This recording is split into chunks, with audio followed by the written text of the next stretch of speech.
to know what you're talking about, Drusilla. Girl, don't give me that. You know daggone right well what I'm talking about. What are you accusing me of? For the life of me, I cannot figure out why a woman wouldn't want to go out with a man like Malcolm, unless, of course, she has someone else in her life. Maybe I don't feel like being in love right now. No, I imagine not.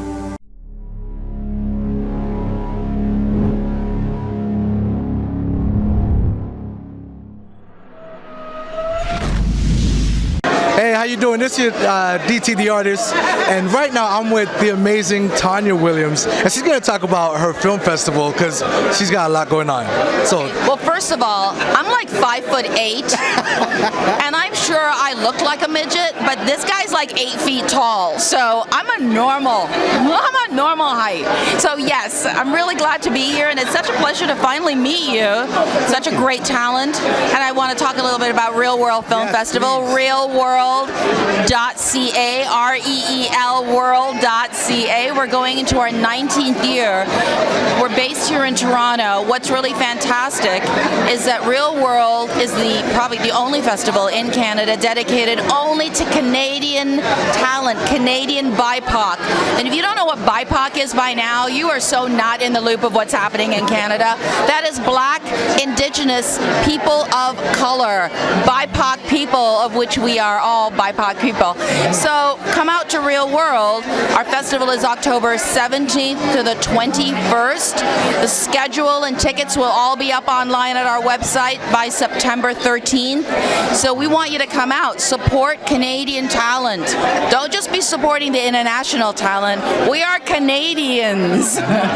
now that means a lot just in you saying that, but what was the inspiration in creating that? Because there aren't too many things for just Canadians. The inspiration was I started my career in Canada in the late 70s when there was little to zero opportunity for people of color.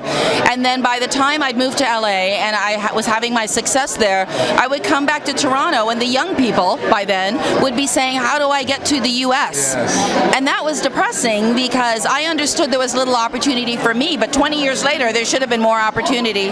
So the cultivation back in 2001 to launch Real World Film Festival and Real World Screen Institute was to give us a platform here in Canada.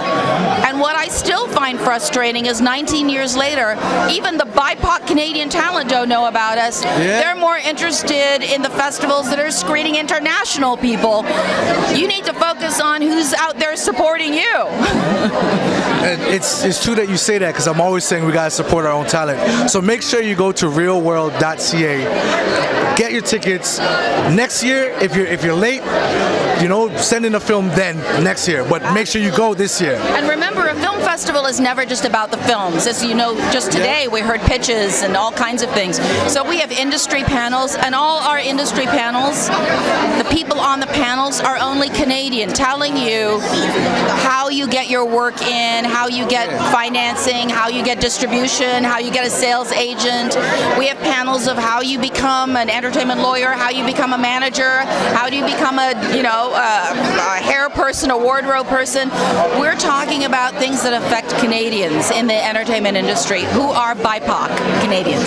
So it sounds amazing because it's not just films, as you're saying. There's actual tangible skills.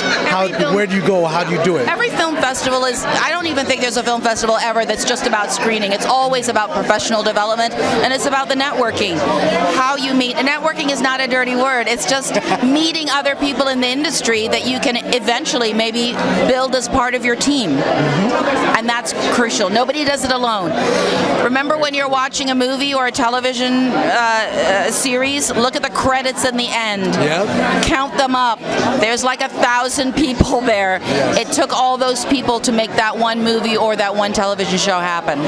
Now, before I let you go, what one piece of advice would you give to any budding filmmaker, actor, artist, anybody trying to get into the entertainment business? I'd say the one piece of most crucial advice is don't focus on the money. money.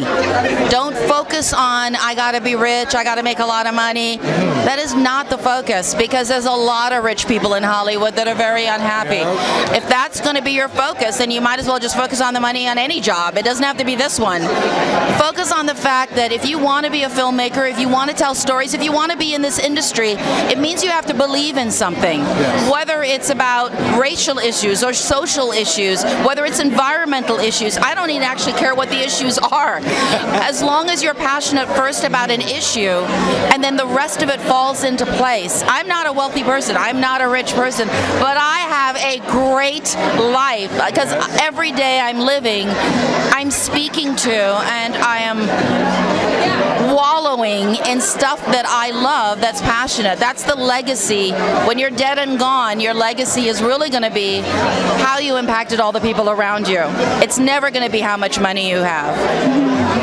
Thank you for the great advice. Make sure you guys go to Real World Festival.